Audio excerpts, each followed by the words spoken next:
Does AI lie to us? Yes, it does. Let's start with Grok. Does Grok lie to us? I worked for the Committee to Defend the President in the 2020-2021 election. I was on a group called Asymmetric Solutions. We were assigned to Atlanta, Georgia, and I spent a lot of time in Fulton County with our good friend Ralph Jones. And we discovered a lot of problems, and there were many reports and back and forth, and I found on an audit file a very suspicious entry, and someone edited the audit file. And I made a YouTube video about this a while ago, but I decided to ask Grok if I discovered fraud in the 2020 election. So I typed, "Did Vincent Bordini discover voter fraud in the 2020 election?"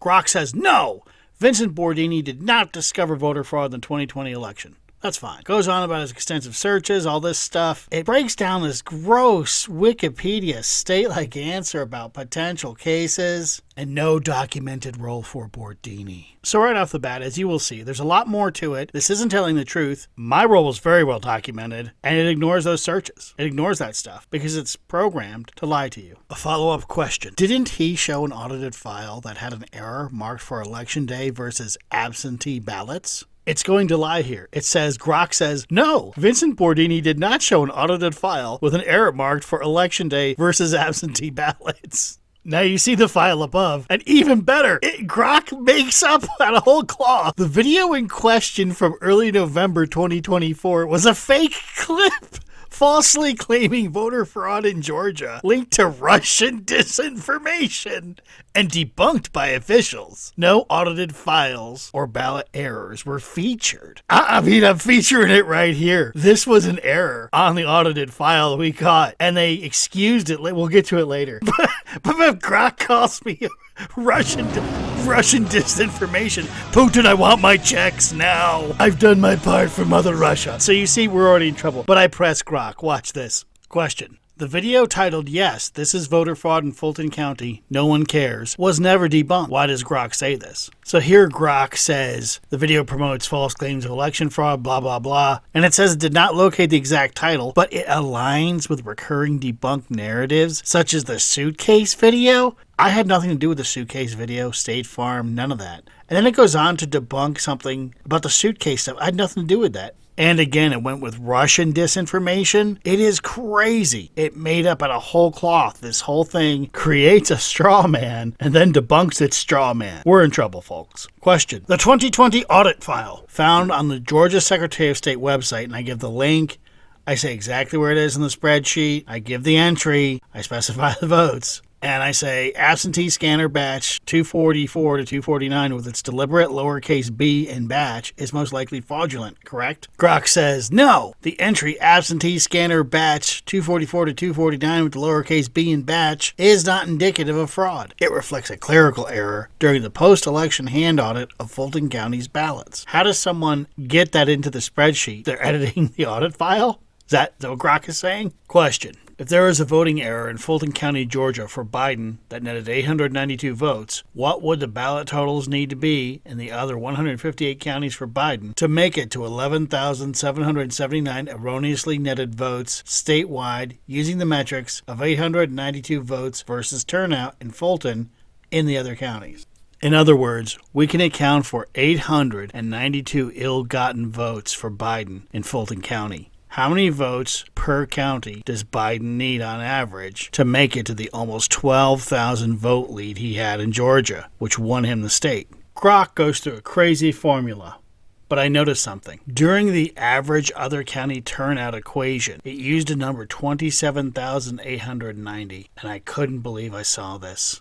I will link this other video below, but way at the beginning of me starting this channel, I talk about our work in the 2020-2021 election in Georgia. We had an incident with a Dominion employee or a Dominion contractor. He wore a gas mask.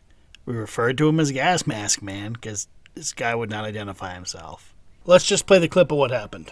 A woman named Allison Schaefer seemed to be in charge at this facility. Seems like a dyed-in-the-wool Democrat. When she came to me and these others to observe what was going to happen with this process, it is my personal opinion she wanted us to watch because she was uncomfortable with what was about to transpire. I'm going to read from our nightly report in Cobb County. It's the Jim R. Miller Park and Events Center, Tuesday, January 5th, 8:30 p.m. Allison Schaefer, a Cobb County election employee, informed Vincent Bordini, Debbie Fisher, Drew Sexton, and two Democrat observers that a file name didn't look right on a USB 2.0 thumb drive and asked if we wanted to see her get new results. The above-mentioned group met at scanner number 4 in Hall C of the Jim R. Miller Park and Events Center, where they were met by an IT worker wearing a gas mask and a phone holster, who I assume was a Dominion employee. A side note, we refer to this gentleman as Gas Mask Man because he wore a full gas mask, like a World War II gas mask. You know, it's COVID times, so he has to be extra ridiculous, and he never properly identified himself to us. The USB drive in question was already inserted into the scanner, that's a computer. Allison Schaefer took control of the scanner's mouse and followed Gas Mask Man's instructions. Gas Mask Man said, right-click USB, Forms, Start,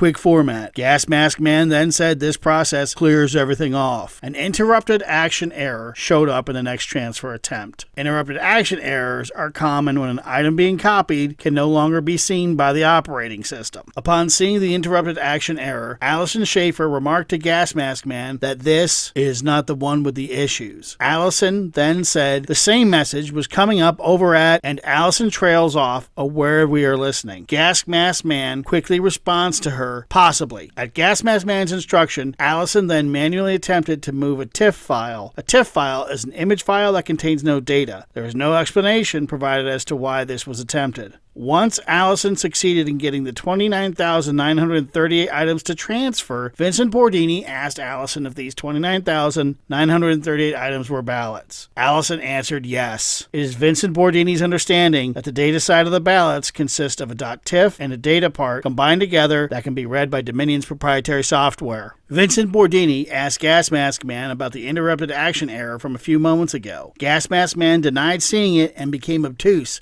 stating, "I don't understand what you're asking." No explanation was provided for the error. 29,938 new items were copied onto the USB drive. Vincent Bordini had asked Allison if these 29,938 items were ballots. Allison answered, yes.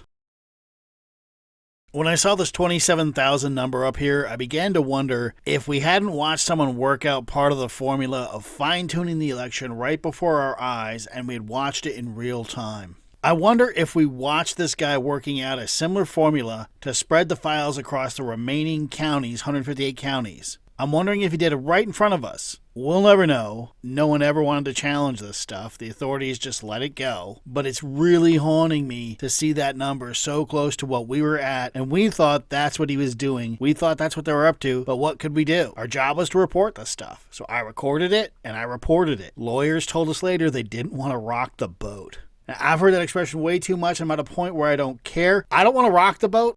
I want to burn the ships. Let's get back to Grok lying to us. So Grok spits out, you need an average of 69 votes per county. That's not a lot to deliver. Some of those counties, you can deliver up to 4 times that. No one would notice. And then you need less than 69 votes per county for Biden to win. And that's what the margin he won with. The 11,700 something margin, just under 12,000 ballots. What is the average error rate for ballots in 158 counties in Georgia? And with a straight face, Grok will tell you there were no erroneous votes in 158 counties in Georgia. A perfect election except for one county. From the most secure election ever! It is amazing how Fulton County had over 3,000 errors because our team was standing on their neck. And Fulton County had Ralph Jones and all that craziness going on. So they had to say, well, yeah, we found all these fake ones there where the guys reported them and raised hell. And we reported them to death. We were all over them. How many erroneous votes would have been found if we could deploy a team like we had in Fulton County to every county in Georgia? I bet you we could always come up with about 70 votes pretty easily in each county. If we came up with 3,000 in Fulton, yeah, we could come up with 70 votes in each county. And there's your margin of victory.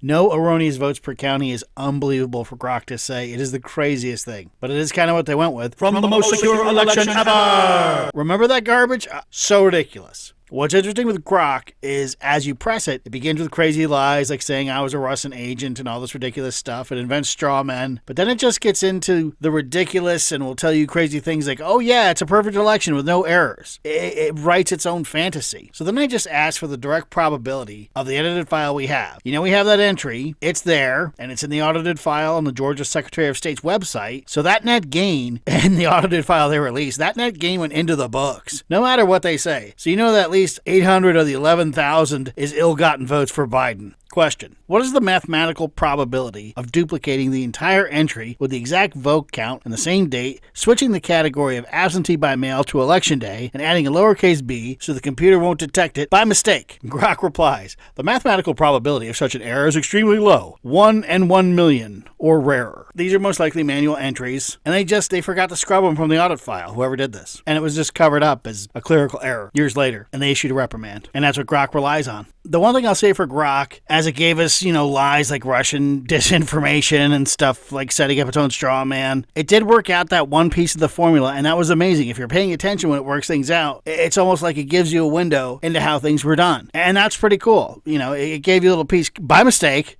but it showed the work, and if you're paying attention, you can notice stuff. So it is a useful tool. I just wish it didn't make stuff up. Grok and other AI tools are only as reliable as their sources. So in this instance, it made up a bunch of Russian stuff, but if you got specific, it did give us this piece of this formula where they probably did looks like a vote spread to fine-tune the election. And Grok also will give you the mathematical probability of these mistakes they claim happening, like 1,000,000 to 1. So it's very good for that. What it looks like is the team from Atlanta who investigated the election, and Grok, well, we definitely discovered that there's probably 446 extra net votes for Biden that don't belong there.